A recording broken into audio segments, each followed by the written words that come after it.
موزه مربوط به موجوداتی که میلیون ها سال قبل در کرمان بود. تالار گیاهان سنگباره که اینجا شما می‌بینید مربوط به زمانی که استان پلی کرمان پوشیده از گیاه بود، یعنی جایی که وایسادیم یه زمانی جنگل. بعضی از گیاها رو مثل اینایی که به این سنگ عکسش روی دیوار می‌بینید اکثرا مربوط به دوران ژوراسیک، یعنی حدوداً 200 میلیون سال قبل. بعضی‌هاشون تعداد کمتریشون مال دوره کربونیفر حدوداً 350 میلیون سال قبل. بعضی از گیاها هم نسلشون منقرض نشده. اینجا دقت داشته باشین، مثلا میگن اوکالیپتوس بومی استرالیا. چرا؟ چون هزاران سال پیش اولین اثر در استرالیا از اوکالیپتوس دیده شده، قبل از اون جایی نبوده. اما ما در کرمان انواع اوکالیپتوس ها رو کشف کردیم که با اوکالیپتوس امروزی تفاوتی نداره و اگه بومی هست بومی ایران و کرمانه، چرا که مربوط به 200 میلیون سال قبل. از میلیون ها سال به این طرف در هیچ موجودی ما ندیدیم تغییری، همونی که بوده هست. هم از جانوری و گیاهی هیچ کدوم از موجودات تغییر نکردن. مثلا اینجا شما تخم درخت شونگ رو میبینید، پایین تخم درخت شونگ امروزی ژینکو یا ژینکو بیلوبا که امروزن هست، درختش با فسیل زنده معروف به داخل موزه انواعش رو میبینید. و اما موجوداتی رو میبینید که نشون میده استان پلی کرمان از 1 میلیارد سال پیش. قبلا آقای ریاسی میگفتیم از 550 میلیون سال پیش. مثلا میگفتیم تریلوبیت ها که بعد از تکسلولی ها هستن، مربوط به دوره کامبریان، حدودا 550 میلیون سال پیش.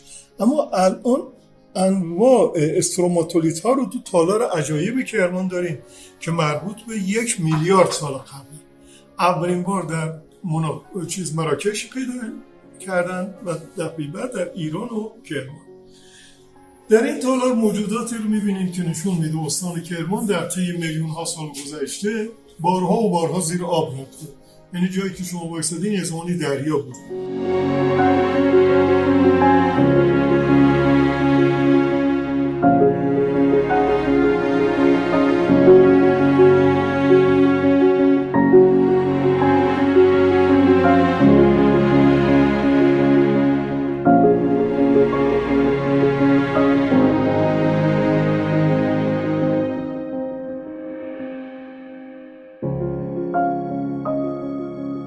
از گیاهان مربوط به زمانی که اینجا جنگل بود. اما موجوداتی رو تو این تالار میبینید که نشون میده استان کرمان از 1 میلیارد سال پیش تا 400,000 سال قبل مرتب زیر آب رفته. میرید بندر عباس صدف دو کفه‌ای میبینید 50 میلیون سال پیش که اینجا دریا بوده چون این صدفی داشته. 120 میلیون سال پیش این صدف ها رو داشته. این دقیقا مال همین جایی هست که شما وایسادید، مال خود شهر کرمان. نمونه های بیشماری داخل موزه میبینید که نشون میده اینجا دریا بوده. صدف های کوچک بزرگ، بعضی از این صدف ها بسیار کوچکن آقای امیرخان، بعضیشون بسیار کوچکن با ذره باید ببینیم، بعضی بزرگن مثل اینها. توتیاهای دریایی رو میبینید، توتیاهای خلیج فارس، توتیاهای کرمان، مرجانهای خلیج فارس، مرجانهای کرمان که قدیمی ترینش هالیسایتس حدوداً 500 میلیون سال قبله. حلزونهای خلیج فارس، حلزونهای کرمان. و اما چیزی که برای اولین بار در جهان در کرمان کشف شده، یعنی قبل از اون نبوده. شما از 5 دبستان بر اساس تئوری کشورهای دیگه درس میکنید فسیل مربوط به بقایای سخت اسکلت حیوان میتونه تبدیل به فسیل بشه. یادتون هست شما استخوان، دندان، صدف میتونه فسیل بشه. مثلا یه ماهی میگن اسکلتش فسیل میشه. این تئوری کشورهای دیگه است. این در حالی که ما در کرمان انواع حیوانات از جمله ماهی ها رو کشف کردیم که کامل فسیل شدن. قبلا اسکلت ماهی فسیل میشد، شما امروز خود ماهی رو میبینید. ماهی که سر، چشم، سرپوش آبشور، شکم، دم، حتی ستون فقرات در انتهای دم. بعضی از این حیوانات از جمله ماهی ها رو سی تی اسکن کردیم. این هم برای اولین بار در جهان. حتی غذایی که این موجودات خوردن در داخل شکمشون دیده میشه. بعضیشون مثل ماهی بادکنکی که تو اون ویترین اون مربوط به خلیج فارس امروزه، اگه بخواد فسیل بشه میشه مثل این. پس اگه رفتیم تو تالارهای دیگه، تالار عجایب کرمان، سنگایی رو دیدیم بی تفاوت از کنارشون رد نشه. این ماهی بادکنکی. اینها سی تی اسکن شدن، درونشون تمام قسمتاشون دیده میشه. در کنار اینها حیوانات بزرگتری رو داریم. ما حتی در کرمان نهنگ داریم کامل فسیل شد. بزرگترین که تونستیم بیاریم تو تالار عجایب می‌بینیم. یه چیزی شبیه به نیزه ماهی، بیش از 100 کیلوگرم وزنشه. در این قسمت پروانه ای رو میبینید، پرنده ای رو میبینید که سی تی اسکن کردیم، پشت سرتون تصاویرش هست، داخل شکمش تخمه و اون تصاویر هم باز مربوط به همین هست، همین پرنده است. این پدیده تا به حال در هیچ جای دنیا نمونه دوم نداشته، حتی موزه لوور. حالا یه چیزی شبیه به این یا بزرگتر یا کوچکتر. چرا میگیم مثل این؟ چون اگر اونا رو اسکن کنید توشون هیچی نیست، اگه برش بدین توشون فقط سنگه. اما تخمایی که در کرمان کشف کردیم مثل این یا مثل این تخم، هر تخمی که سی تی اسکن کردیم داخل اون جنین دیدیم. متوجه میشین؟ هر تخمی که جنین درش دیدیم، مثل اون عکسی که روی دیواره، باز کردیم داخل اون زرده و جنین دیدیم مثل این. تمام تخم ها زرده هاشون سبزه. میدونین چرا سبز شده؟ تخم مرغی رو اگه خیلی بپزین زرده سبز میشه، درسته؟ اگه تخم مرغ رو زیاد بپزین زرده سبز میشه. اینا پختن از کجا اومده؟ برین تو تالار عجایب، دهانه های آتشفشانی رو میبینید که میلیون ها سال پیش همزمان با هم فوران کردن و باعث پختن شده. هر تخمی رو که باز کردیم آقای قیاسی درونش جنینه. بعد گفتیم دی ان ای اینا زنده است. والا دانشگاه کرمان یک کارایی رو کرده، دی ان ای ظاهرا به دست آورده اما هنوز چی نشده، نباید جهانی بشه تا اینکه مشخص بشه 100%. بنابراین هر تخمی که در کرمان کشف شده جنین درش بوده. هر قطعه ماهی که برش داده شده درونش با ماهی‌های امروزی چندان تفاوتی نداشته. و اگر دیرین شناسای خارجی، اینو شما هم میخوان برای شما میگم مخصوصا، اشتباه کردن در این زمینه که میگفتن گوشت فسیل نمیشه، آیا تو چیزای دیگه هم اشتباه کردن؟ مدارک ما نشون میده بله. از میلیون ها سال پیش در شهر خودمون، در زادگاه خودمون کرمان، هر چیزی رو که کشف کردیم با نوع امروزیش هیچ تفاوتی نداشته. از جمله مثلا خارپوست. الان شما اینجوری خارپوستی رو میبینید که من از کیش آوردم. اگه خارای این خارپوست رو جداش بکنید شکلش مثل این میشه. این یه خارپوست امروزی، اما این خارپوست 100 میلیون سال قبل، 120 میلیون سال قبل. هر اثری که روی این هست رو اونم میبینید. حتی خارای این خارپوست امروزی، اینو باید با ذره‌بین ببینید، خارای این که این مال یه تیکه از دوره تریاس، یعنی 240 میلیون سال پیش، با امروزی تفاوت نداشته. تو تمام موجودات هیچ تغییری ما ندیدیم. این خیلی مهمه. حالا اگر موجودات هیچ تغییری نکردن، انسان چی؟ که میگن مثلا از 1,800,000 سال پیش داروین میگه میمون‌های کم کم تکامل پیدا کردن شدن. جدیدن میگن یا استادای بزرگتر میگن 3,700,000 سال. مدارک ما در کرمان نشون میده حتی 120 میلیون سال پیش در همین شهر خودمون انسان‌هایی وجود داشتن بسیار کاملتر از من و شما، به نیروهای دسترسی داشتن که مثل ما امروز درگیر مشکلات نبودن. گورستانی رو در کرمان کشف کردیم بسیار عجیب، مربوط به زمان دایناسورها. در این گورستان هزاران موجود عجیب و غریب بر روی هم دفن شدن. قطعاتی رو که اینجا میبینید همه اینها عضوی از بدن یک جانوره، به این صورت که به عنوان مثال این قطعه که شما اینجا میبینید وصل میشه به این قطعه، درست؟ خود این قطعه میاد در زیر این قطعه که اینجا قرار گرفته وصل میشه. این مهمه، چرا که این قطعات با هیچ موجودی مطابقت نداره. متوجه میشین؟ این میاد به این صورت، از بالا دقت کنید، دیده میشه از بالا توی این. باز این طرفشو شما داشته باشین تا من برم بچرخونم سمت بعدیشو، چون بسیار سنگینن، ما مجبوریم. نگاه کنید، باز به این طرف که میچرخونید این قطعات میاد روی اینها سوار میشه. این قطعات نهایتاً میشه عضوی از بدن یک جانور بسیار بزرگ که ما هنوز نمیدونیم این جانور چی هست. اون قطعه میاد در اون قسمت قرار میگیره، میشه چیزی تقریبا شبیه بود. تالار عجایب کرمان شما دهانه‌های آتشفشانی رو می‌بینید که مدارک ما نشون میده همزمان با هم در پایان دوره کرتاسه زیرین عصر آپتین و آلبین اون طرف هم ببینید اینها با هم فوران کردن. من اینجا موتورمو وسط یک دهانه آتشفشان گذاشتم که مواد مذاب حول اون دهانه به چشم می‌خوره. بعضی از حیوانات بزرگتر رو اینجا می‌بینید که کامل فسیل شدن. اینها سی تی اسکن شدن درونشون پیداست. از همین طرف میریم دور میزنیم برمیگردیم. دهانه‌های آتشفشان دیگری رو می‌بینید. روزدست گندم بریانه که من از بالا دست دارم گندم بریان رو نشون میدم. مشرف به گندم بریانه. قطعاتی از جانورانی که کامل فسیل شدن، سر ماهی، دم ماهی، خود ماهی، سرهای ماهی ها ماهی نشون میده منطقه بسیار غنیه. مجددا دهانه‌های از آتشفشان ها رو میبینید. دهانه‌های از آتشفشان ها باز قطعاتی از ماهی‌های بزرگتر که زائده‌های روی اونها هست که ما هنوز داریم روشون کار میکنیم ببینیم چی هست. در این قسمت که ما اسمش رو گذاشتیم آشیانه سیمرغ، در واقع یک دهانه‌ای هست نزدیک به بزرگترین دهانه آتشفشان ایران، کلنمکی یا قلعه حسن علی. این بزرگترین دهانه آتشفشان ایران که اونجا واقع شده نزدیک رایه. و این سیمرغی که ما اینجا گذاشتیم عکسشو شما اینجا بهتر می‌بینید، سال 2016 دقیقاً شبیه به یه پرنده‌ای بود که نوک داره، چشم داره، حتی بالای گسترده. چند سال بعد بر وسط این 3 حفره داشت روزای اول. چند سال بعد 2 تا از حفره‌ها پر شد. نوک این کلاً تغییر کرد.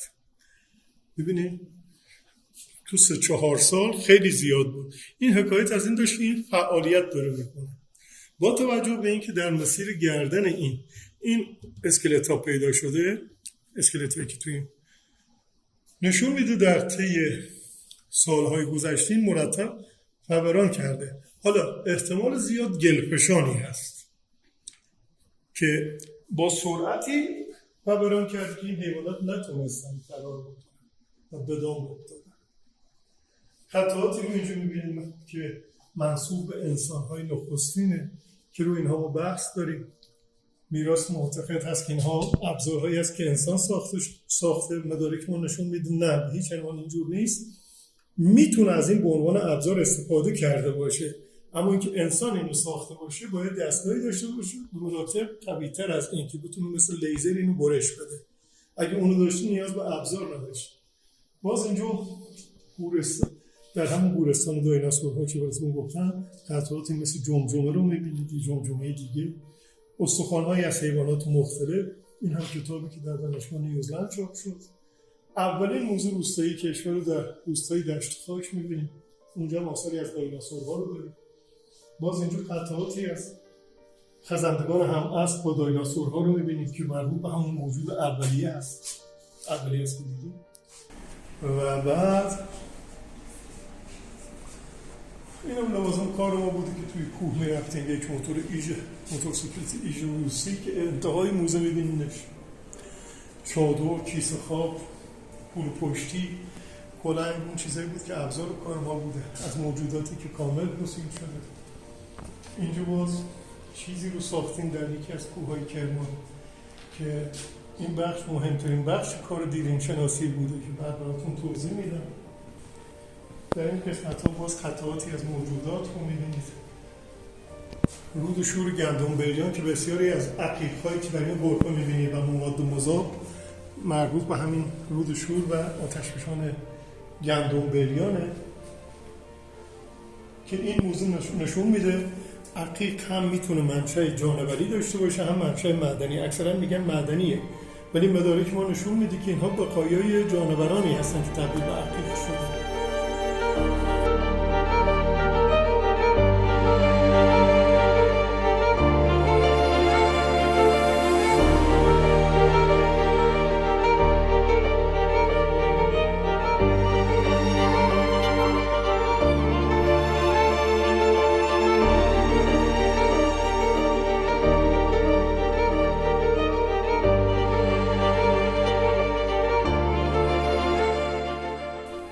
بخش هم که مهمترین قسمت موزه هست، ظاهرا شما در این سایه مهر رو میبینید و کوه صاحب از زمان تاپ علی سایه رو میبینید.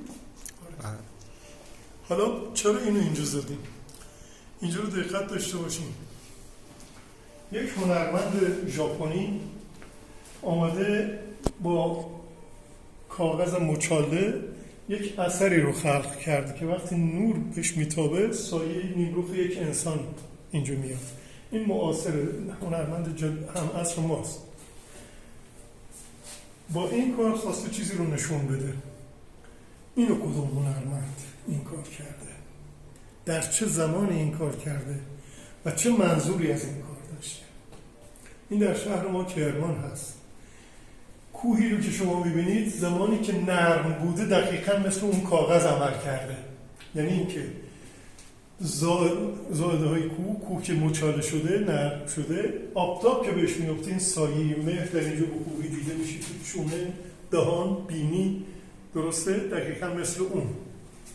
با این تفاوت که این مربوط به پایان دوره کرتاسه زیرینه، یعنی 120 میلیون سال پیش این اثر خلق شده. در کنار این صدها اثر انسانی هست. اون آثار بر روی تک تکشون که بسیار از من و شما کاملتر هستن، بر روی انسان‌ها، سردیس‌هایی که در این منطقه کشف کردیم، آثار و موجودات دریایی چسبیده. یعنی که اول این مجسمه بوده، دریا پیشروی کرده، مرجان‌ها و صدف‌ها رو روی این چسبونده است. مرجان‌ها رو که بردیم یا صدف‌هایی مثل رودیست رو بردیم سازمان زمین‌شناسی سنیابی کردن، میگن مربوط به پایان دوره کرتاسه زیرین عصر آپتین و آربیان، یعنی 120 میلیون سال پیش این اثر خلق شده. و مهمتر از اون اینه که همزمان با خلق این اثر همزاد انسان هم در این اثر دیده میشه. یعنی که نشون میده هر انسان که به دنیا میاد همزمان با زاده شدنش همزادی رو داره. شما هیچ هنرمندی رو نمیتونید ببینید که همچین چیزی رو طراحی کرده، خلق کرده، به چرخونین همزاد هم پیدا بشه. این به گونه بسیار اسرارآمیز دیو درون رو نشون میده که من در پیجم اون رو گذاشتم. بسیار ترسناکه، در کنارش هزاران موجود عجیب دیگه هم هست که تمام طبیعی هم و منظوری داشته از این کار. این بسیار مهمه. نتیجه ما از این فسیلات داریم میگیریم اینه که به راستی خالقی وجود داره، کسی هست که ما مدت هاست از ما غافل شدیم. این موتورسیکلتی هم که اینجا دیدین همون موتورسیکلت ایج روسی حدود 53 سال پیشه که تمام آثار این موزه با این جمع‌آوری شده. بقایای جانورانی که تبدیل به عقل شدن، حتی صدف‌های دو کفی که در زیر مواد مذاب به دست اومدن. باز موجوداتی رو می‌بینید که کامل کشف شدن. آرتمیا که برای اولین بار در رود شور کرمان کشف کردیم. موجودی که قبلا در دریاچه ارومیه روش تکثیر میکردن، به دلیل شوری نسلش منقرض شد، از کشورهای دیگه وارد میکردن، اما این به طور خودجوش در این دریاچه در رود شور کرمان پیدا میشه. بعضی از موجودات دیگه که سی تی اسکن کردیم، اسکنشون در تصاویر بعدی میبینیم، قطعاتی از ماهی‌های بزرگتر، شکم و سر یک هشت‌پا که هنوز پاهای این از دل کوه داریم در میاریم.